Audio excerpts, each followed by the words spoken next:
In this video, we'll calibrate the Skycut's camera so we can achieve perfect results on print and cut projects, also known as contour cutting. All we need to complete this calibration is the test pen and a piece of paper on your cutting mat inserted into the Skycut. Let's start by setting appropriate speed and force settings for the test pen.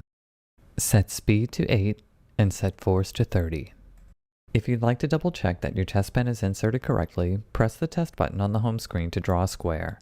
If necessary, adjust the height of the test pen and retest until you're satisfied with the result. To begin the calibration process, move the pen to a clean area of the paper. Tap the Set button, then tap Camera. Tap Adjust to switch to calibration mode, and then tap Start. A test shape will be drawn, and then the camera will position itself over it and capture a photo. Our goal is to align the dashed blue lines with the cross in the test shape. We do this by moving the red cross over the center of the test shape and tapping OK. Tap the X3 button to zoom in for a closer view.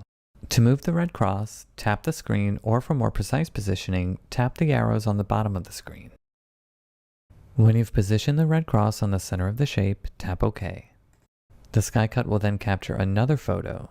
Repeat the process of positioning the cross and tapping OK until the cross stays in the correct position.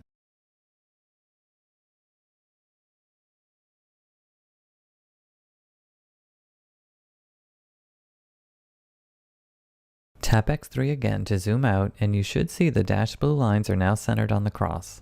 The camera is now calibrated, and you can tap the home button to exit. If you ever want to double check the calibration, just repeat the process. Make sure the test pen is over an empty portion of the paper, tap the Set button, tap Camera, tap Adjust, tap Start. Another shape will be drawn and an image captured.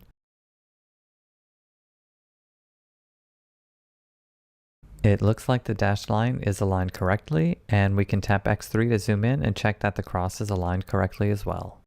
Looks good, so let's tap the home button and exit out. The process of executing a print and cut project is different depending on the software you're using, so we'll explore that in other videos.